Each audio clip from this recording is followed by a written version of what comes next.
Jason Thornton stood in front of the observation window at the Galactic Military Research Facility, his four violet eyes flickering rapidly as he meticulously went over the safety protocols. Again. This was the 100th time, after all.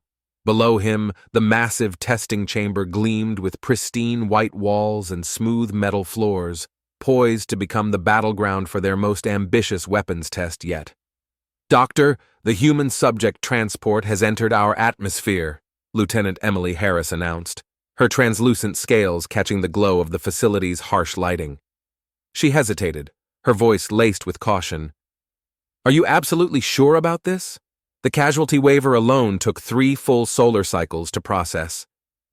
Jason Thornton's secondary arms twitched nervously, adjusting the folds of his scientific robes. The High Command had insisted on human participation, claiming that their unique biology made them perfect candidates for testing the new XR-750 plasma rifle series. Around them, the research team scrambled in the control center, a flurry of clicking mandibles and the soft hum of data pads filling the air. Dr. Adam Carter, the facility's lead weapons specialist, slithered into view, his golden eyes locked onto the latest diagnostic readouts. "The plasma concentration remains steady at 15,000 Kelvin, he reported, his forked tongue flicking out as he continued. "Although I must mention, this is far beyond the survival threshold for most carbon-based life forms." Jason Thornton waved his third hand dismissively. Yes, but humans are different. Have you read the reports from the Earth campaigns? Their soldiers keep fighting with injuries that would have wiped out any other species." The facility's alert system beeped softly, signaling the arrival of their test subject. The massive security doors hissed open, revealing a sight that made several junior researchers jump back in shock. Lieutenant Michael Stevens strolled into the control room as if he owned the place, standing tall at 6 feet 2 inches of pure human arrogance, dressed in standard-issue marine combat armor. Sweat glistened on his dark skin, evidence of the planet's triple suns, and a mischievous grin spread across his face as he sized up the alien researchers. "Hope I'm not too late to the party," Michael called out, cracking his neck with a loud pop that made Dr. Adam Carter flinch visibly. "Traffic up there was a nightmare. You guys seriously need to fix your orbital traffic patterns."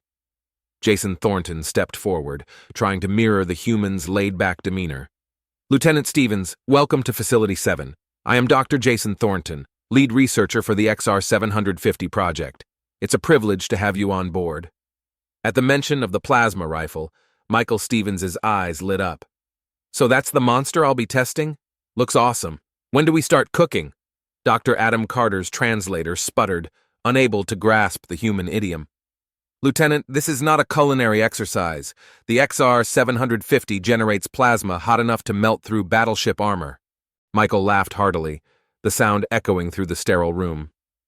"Relax, Doc. It's just a figure of speech. I'm pumped to get this show on the road." Lieutenant Emily Harris, holding a datapad, stepped forward. "Sir, we've got several hours of safety briefings scheduled before." "How about we skip to the good part?" Michael interrupted, already heading toward the testing chamber. "I read the manual on the way here. Point the shooty end at the bad guys, avoid pointing it at myself. Simple enough, right?" The entire research team froze, watching in horror as their human test subject casually walked toward the most dangerous proving ground they had ever designed. Jason Thornton's upper arms gripped his datapad in a vice-like hold, while his lower arms instinctively wrapped around his torso in a protective gesture. "Lieutenant Stevens," Jason Thornton called out, his voice slightly unsteady, "the plasma weapons are still in prototype phase. We haven't even established full safety protocols for—" Michael turned, walking backward with that infuriating grin still plastered on his face. "Doc, trust me. I've been shot at by so many things that were supposed to kill me. At this point, it's just a hobby. Now where's this fancy gun of yours? I've got a bet with the boys back home about how many targets I can hit before lunch." As Michael vanished through the testing chamber doors, Dr. Adam Carter turned to Jason Thornton, his scales drained of color. "Should we inform the medical team to start preparing the regeneration tanks?" Jason Thornton continued to watch the security feeds, his attention fixed on the human as he began stretching, completely unfazed by the array of deadly weapons surrounding him. "Better prep the whole medical wing," Jason murmured, Something tells me we're about to find out exactly why humans are so damn resilient in combat.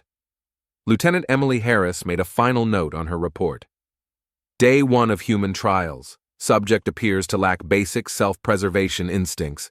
Creator, help us all.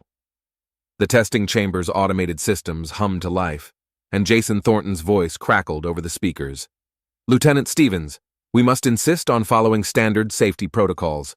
The XR-750 plasma rifle is not like your primitive projectile weapons. Primitive? Michael picked up the sleek weapon from its containment field, whistling in admiration.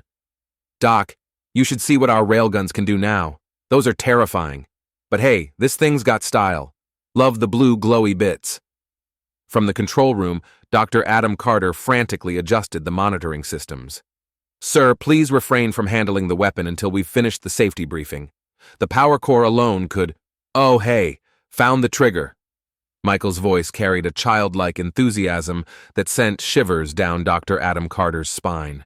The human casually slung the rifle over his shoulder, testing its weight. Nice balance. Feels a bit lighter than standard issue, but I can make it work. Lieutenant Emily Harris's voice cut in, laced with concern. The weapon weighs 47.3 kilograms. How are you holding it with one hand? Really feels more like 15 tops, Michael replied casually. You guys need to hit the gym more often. He started doing one-armed curls with the prototype weapon, which had required 2 Thalrak and warriors to transport. So what's the deal with these targeting systems? Seems like a no-brainer. Jason Thornton pressed his upper hands against the observation window while his lower hands furiously typed notes. Lieutenant, please, let me know if you need further adjustments. The briefing covered essential details about plasma containment, heat dissipation, and emergency procedures in case of catastrophic core failure. Core failure? Michael casually checked the weapon sights, completely unbothered. That's just fancy talk for boom, right? Don't worry, Doc. If it starts making weird noises, I'll just throw it at something that needs blowing up. The entire research team went silent, mandibles hanging open in shock. Dr. Adam Carter slithered toward the emergency protocol station, already preparing evacuation plans. The combat drones will activate in sequence, Jason Thornton continued, struggling to maintain some semblance of scientific protocol. Each wave will increase in difficulty to test the weapon's effectiveness against moving targets. The plasma bursts are calibrated to— Sweet robot fighting time, Michael interrupted, instantly dropping into a combat stance. Hey, quick question. Are these bots going to shoot back? 'Cause that would make things way more interesting. Lieutenant Emily Harris's scales shifted to a pale green. The drones are equipped with low-powered training lasers for target practice only. We couldn't possibly— Oh man, just lasers? Michael's voice carried a wave of disappointment. Those barely leave a mark. What's the point of testing a superweapon if we're not making it realistic? Dr. Adam Carter's tongue flicked rapidly as he processed this comment. Leave a mark? Our training lasers are rated at 2.7 kilowatts. They can burn through standard combat armor. Yeah, that's what I mean. Just a warm-up, Michael said, rolling his shoulders as his armor shifted with practiced ease. One time during basic, I took a full-power shot right to the chest. The nurse said it should have stopped my heart, but honestly, I've had worse sunburns. In the control room, a junior researcher quietly fainted. Dr. Jason Thornton mentally noted to requisition stronger stimulants for the team. The first wave of drones will deploy in 30 seconds, Jason Thornton announced, trying to regain some control over the situation. Please remember that the XR-750's plasma containment field requires 3 seconds to stabilize between shots. Firing too quickly could result in— Results? Michael interrupted, chambering the weapon with a satisfying hum of energy. That's what we're here for, right? Don't worry, your toy's in good hands. I promise to only break the absolute necessary amount of stuff. As the testing chamber's combat systems activated, Dr. Adam Carter turned to Jason Thornton, genuine concern in his eyes. Is it too late to request a different test subject? Perhaps something less enthusiastic? A hungry Zythor battle beast, maybe? Jason Thornton observed Michael, who was now humming a strange tune that seemed to be from an ancient human combat song. Something about Eyes of the Tiger, as he danced from foot to foot like an excited child. I fear, my colleague, that we are about to discover why humans have such a galaxy-wide reputation for turning perfectly good scientific endeavors into chaos. Through the speakers, Michael's voice rang out, eager and full of energy. Hey, if I hit all the targets in record time, can I keep the gun? I've got this buddy in demolitions who would lose his mind over this beauty. The entire research team collectively cringed in horror. No, they all responded in unison. The first wave of combat drones emerged from hidden panels in the chamber walls, their polished chrome surfaces gleaming under the facility's harsh lighting. Michael's grin widened as he counted 12 targets, all equipped with those supposedly dangerous training lasers. All right, let's see what this baby can do. He squeezed the trigger, and the XR-750 responded with a deafening pulse of superheated plasma. Dr. Jason Thornton's jaw dropped as Michael somehow managed to compensate for the weapon's notorious recoil, something that had sent their strongest test dummy flying backward at 30 meters per second. Impossible, Jason Thornton muttered. The kickback alone should have dislocated his shoulder. Woo! Now that's what I call firepower. Michael whooped, already moving to engage the next target. Hey, Doc, the blue stuff's supposed to splash like that, right? Splash? Dr. Adam Carter nearly choked on his own tongue. The plasma containment field is compromised. You must cease fire immediately. Michael rolled behind a testing chamber barrier, 3 laser blasts striking the spot where he had been moments before. Little busy here making science happen, he called out casually. Moving with practiced efficiency, Michael's shots were dead on, each one finding its mark despite the unstable weapon field. The combat drones fell rapidly, their armor disintegrating into silvery pools on the chamber floor. The research team could only watch in stunned silence as their supposedly unpredictable prototype turned into a precision tool in Michael's hands. Then, it happened.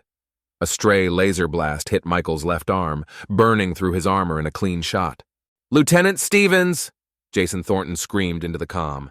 Medical team to the testing chamber. We have a severe plasma burn. Ow, rude, Michael called out, more annoyed than pained, glancing down at the smoking hole in his armor where his flesh was clearly visible. Guess these training lasers have a bit more kick than I thought. Good to know. Lieutenant Emily Harris's scales turned a ghostly white. He's still fighting with a 3rd-degree burn? 4th wave deploying, Michael announced cheerfully, as though it were just another day at the office. The XR-750's whine grew higher as Michael pushed it past the recommended power levels. Hey, what happens if I hold down the trigger? Does it do the thing? The thing? The entire research team shouted in unison. A continuous stream of plasma erupted from the rifle, instantly turning 3 drones into puddles of melted metal. The weapon's containment field fluctuated wildly, sending droplets of superheated plasma splattering across the chamber. Several hit Michael's exposed arm. Ouch! Spicy! He laughed, actually laughing, as layers of his skin instantly vaporized. Remind me not to do that in enclosed spaces. Actually, wait, definitely remind me to do that in enclosed spaces. This would be perfect for clearing rooms. Dr. Adam Carter scrambled with the monitoring equipment, trying to adjust everything as chaos unfolded. Michael Stevens' endorphin levels were clearly enjoying the chaos, despite the critical tissue damage. Another laser blast hit his leg just as a plasma splash struck his chest plate. Unfazed, Michael responded by increasing his rate of fire.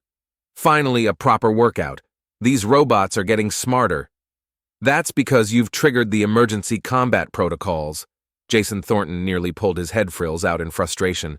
The system thinks you're an invasive threat. Oh, you guys really shouldn't have, Michael grinned, diving behind a plasma burst of his own, rolling and coming up firing. Best test ever. The next few minutes became a blur of plasma fire, melted metal, and increasingly unorthodox human combat maneuvers. Michael used the recoil of the weapon to propel himself across the chamber, turned containment field failures into makeshift area denial tools, and at one point, he hurled a partially melted drone into 3 of its companions while shouting, "Strike!" When the final drone fell, Michael stood victorious in the center of the chamber, surrounded by cooling pools of metal and plasma burns. His armor looked like a patchwork of holes and scorch marks. and at least 3 distinct burns marred his exposed skin. Yet he was beaming like a child on their birthday. Casually resting the still-smoking rifle on his shoulder, Michael looked up at the observation window. "So, when do we start the actual test? This was just the warm-up, right?" Dr. Jason Thornton turned to his team, all of whom were furiously documenting the impossible feats they had just witnessed. "Lieutenant Harris, please inform High Command that we may need to recalibrate our understanding of human combat capabilities again." "Already done, sir," she replied without looking up from her datapad. "I've also requisitioned additional drones and a stronger observation window." Michael Stevens's voice crackled through the speakers again. "Hey, anyone else hungry? Fighting robots really works up an appetite. Also, unrelated, this rash from the plasma burns is supposed to spell out words, right? Because I swear it's writing something in cursive." The medical team, anxiously waiting by the chamber door, collectively re-evaluated their definition of urgent care. Their standard triage protocols had clearly missed the mark when it came to human patients. The medical bay of Facility 7 had never been so ill-prepared for success. Dr. Sarah Thompson, the facility's chief medical officer, stared at her readings, then back at Michael Stevens, who was sitting casually on the examination table. She glanced at the readings again, her confusion deepening. "Lieutenant Stevens," she began, all 4 hands clutching different medical instruments, "according to these scans, you should be in excruciating pain." "Oh, is that what that tingly feeling is?" Michael poked at one of his plasma burns with evident curiosity. "Neat. Hey, look at this one. It's kind of shaped like a butterfly." Dr. Jason Thornton, who had insisted on observing the medical examination, made a noise like a deflating balloon. "Lieutenant, that burn penetrated 3 layers of dermal tissue. The butterfly shape is your muscle fibers being exposed to open air." "Really?" Michael grinned. "That's metal as hell." He pulled out his personal datapad. "Mind if I take a picture? The guys back at base are never going to believe this." Dr. Sarah Thompson's professional composure cracked. "You want to document your potentially life-threatening injuries for entertainment purposes? Well, yeah. Gotta keep the squad updated on the cool stuff." Michael angled his pad to get better lighting. "Besides, it'll make a great story at the bar. Check it out. If I flex just right, the butterfly flaps its wings." Several junior medical staff hurried from the room, their faces taking on interesting shades of green. Dr. Sarah Thompson, with the resolve of a seasoned professional, administered herself a mild sedative before continuing. "Your cellular regeneration rate is unprecedented," she noted, watching in real time as Michael's body casually repaired the damage that would have taken months of intensive care. "The plasma burns are already showing signs of healing."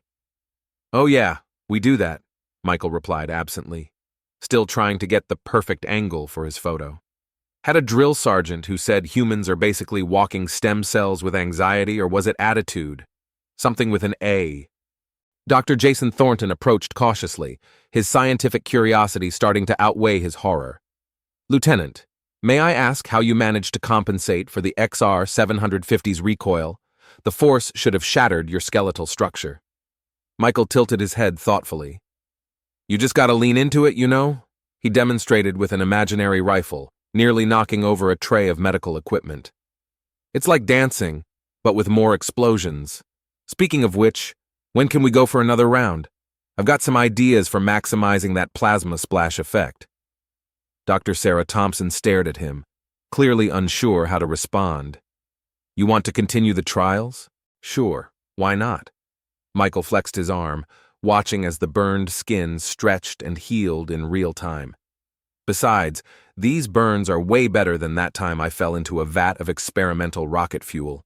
Did you know human skin can become temporarily fireproof if you scare it enough? Wild stuff."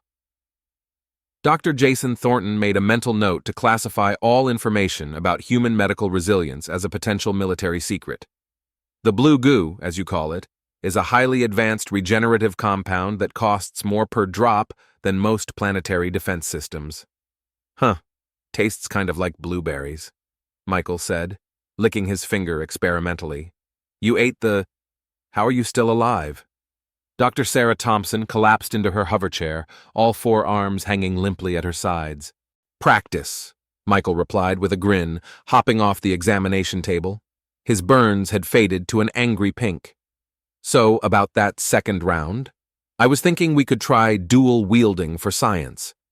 The medical bay AI chose that moment to announce, "Warning, patient's biological readings indicate extreme tissue damage, severe plasma exposure, and increasing combat readiness. Error, recalibrating baseline human survival parameters." "See, even your computer agrees I'm good to go," Michael said, starting to do jumping jacks as though proving his fitness. "Though maybe we should grab lunch first. Getting atomically reconstructed really builds up an appetite." Dr. Jason Thornton watched, both baffled and oddly impressed. "Let me know if you'd like further adjustments." As the most expensive medical monitoring equipment in the quadrant scrambled to make sense of human biology, it instead began displaying poetry, much to the confusion of the staff. "Lieutenant Daniel Adams," Dr. Jason Thornton called into his comm unit, "please update the facility's medical protocols. Add a new classification, human, and don't ask why." "Already done, sir," came the dry response. "Also, the cafeteria staff would like to know if Lieutenant Stevens has any dietary restrictions. Specifically, they want to know if humans can safely consume food that's currently on fire." "Only on Tuesdays," Michael called out cheerfully, doing one-armed push-ups, completely ignoring Dr. Sarah Thompson's increasingly frantic requests for him to lie down. "Hey, is anyone else seeing little purple spots?" Michael asked casually, glancing around. "Either that plasma did something weird to my vision, or your medical bay has some funky bacteria." Dr. Sarah Thompson sighed and, with a deadpan expression, administered another sedative. "I'm requesting a transfer to the Deadly Virus Research Division. It has to be less stressful than this." 3 days after the initial trial, the Galactic Military Research Facility's conference room had transformed into a bizarre shrine dedicated to human unpredictability. Holographic displays covered every available surface, showing footage of Lieutenant Stevens' performance from every angle, while a group of xenobiologists huddled in one corner, still bickering about whether humans could even be classified as carbon-based life forms anymore. "The official report is problematic," Commander Valtarax announced grimly, still wearing his ceremonial armor, which was now scorched from the morning's demonstration. "How do we explain to High Command that their most expensive weapons project was outperformed by a human? What did Lieutenant Stevens call it again? Winging it? Freestyle, going with the flow, or my personal favorite, making it up as we go," Lieutenant Olivia Parker replied, flipping through her notes. "That's humans for you." The large display screen shifted to show Michael Stevens' most recent test run, where he somehow managed to juggle 3 prototype plasma rifles while dodging automated defense turrets. The weapons development team had gone through 7 redesigns to make the rifles human-proof, only to watch Michael turn each safety feature into what he called bonus features. "Did we ever figure out how he survived the containment field rupture?" Dr. Adam Carter asked, studying the footage frame by frame. "By all accounts, the temperature reached stellar core levels." According to Dr. Sarah Thompson's follow-up scans, she consulted her datapad, now with a slightly shaking hand. Lieutenant Stevens said he just walked it off. When pressed for more details, he compared it to getting a bad sunburn at something called a beach party. Commander Valtarax's antennae twitched violently, and the neural feedback surge that should have overloaded his central nervous system just made him sneeze. Dr. Sarah Thompson's voice was flat. "Apparently, plasma radiation tickles human nasal passages. He's requested we weaponize this effect for, and I quote, the ultimate practical joke." The room fell completely silent as new footage began. It showed Michael Stevens' infamous efficiency test, where he had strapped 2 plasma rifles together, dubbed it the Party Starter, and cleared an entire combat course in record time, all while humming something called disco music. "The Weapons Manufacturing Division has submitted their resignation," Lieutenant Daniel Adams reported dryly. "They left a note saying they're pursuing careers in something safer, like volatile antimatter containment." Dr. Jason Thornton, now dressed in scientific robes with an unofficial patch reading, "I survived human testing, a gift from Michael's Marine Unit," addressed his fellow researchers. "We must face facts. The XR-750 project has revealed something far more significant than advanced weapon capabilities. We've discovered that humans are absolutely insane. Walking violations of physics, Dr. Sarah Thompson added as a suggestion. The greatest military asset in galactic history, Dr. Adam Carter chimed in. Commander Valtarax set his mandibles into a grim line. High Command is already discussing a joint weapons development program with the human Marine Corps. A collective shudder ran through the room, and someone whimpered in the back. Speaking of our test subject, Lieutenant Emily Harris checked her notifications. Lieutenant Stevens is requesting permission to attempt something he calls extreme plasma surfing. He's drawn up preliminary plans involving 3 XR-750S, a hover platform, and what he describes as sick air moves. Before anyone could respond, the facility's AI chimed in. Alert, human test subject detected in restricted weapons vault. Security protocols experiencing existential crisis. Request guidance. The conference room's main screen switched to security footage, showing Michael Stevens, still with faint glowing burn marks, enthusiastically explaining something to a group of wide-eyed alien recruits. Behind him, an array of experimental weapons hummed ominously. And that's when I realized, Michael's voice cut through clearly, if you cross the plasma streams just right, you can make the coolest light show ever. Watch this. No, no, no. Dr. Jason Thornton slammed all 4 hands on the emergency shutdown button. Lieutenant Stevens, those prototypes are highly unstable. That's what makes it fun, Michael cheerfully replied, followed by a series of increasingly concerning energy signatures. Hey, anyone want to see what happens when you combine plasma with that weird quantum stuff from Lab 7? For science, obviously. Commander Valtarax turned to his staff, ancient warrior composure finally cracking. Contact Earth's military command. Tell them we need more human Marines for our testing program, and requisition whatever they use to keep their training facilities intact. Also, maybe some of that liquid courage they call coffee. I have a feeling we're going to need it. In the weapons vault, Michael Stevens' voice continued. Oh, cool. These ones come in different colors. Anyone up for making plasma fireworks? Don't worry about the warning labels. Those are more like guidelines anyway. Dr. Sarah Thompson quietly updated the facility's medical handbook, adding a new chapter titled Human Medical Mysteries. Stop trying to make sense of it. The first page simply read, if you survive it, document it. If you don't, it was probably an accident. Let me know if you'd like more changes. 1 month later, the Galactic Defense Force issued new combat guidelines. The document was unexpectedly brief, containing only 2 points. Under no circumstances should enemy forces be allowed to capture human Marines. And more emphatically, under absolutely no circumstances should enemy forces be allowed to capture human Marines who are bored and have access to experimental weapons. A classified addendum written in trembling script read, if Lieutenant Michael Stevens specifically is involved, evacuate the star system immediately. It's simply not worth the risk.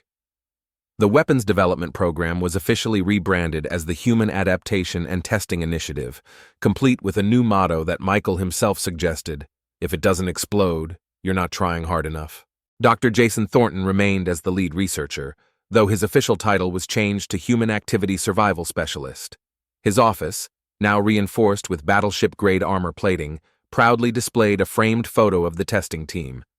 In the picture, Michael Stevens stood beaming in the center of a plasma-scorched chamber, arms slung around a group of alien scientists who looked thoroughly traumatized. Michael held up what appeared to be a makeshift trophy crafted from melted drone parts. The inscription beneath read, to the best alien science team in the galaxy, thanks for letting me break physics. Same time next week. Lieutenant Michael Stevens, human test subject, professional chaos generator. Beneath the photo, a small plaque summarized the entire human testing initiative in terms that even civilian scientists could grasp.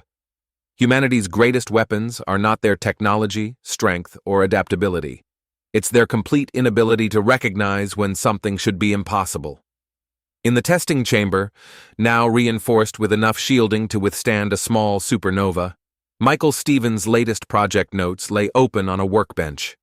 The top page was slightly singed and littered with enthusiastic doodles bearing the simple title, Operation Awesome, Making Science More Explosive, A Human's Guide to Improving Alien Weapons. The facility's AI, now thoroughly exhausted from attempting to calculate the probability of survival for future experiments, abandoned its futile task.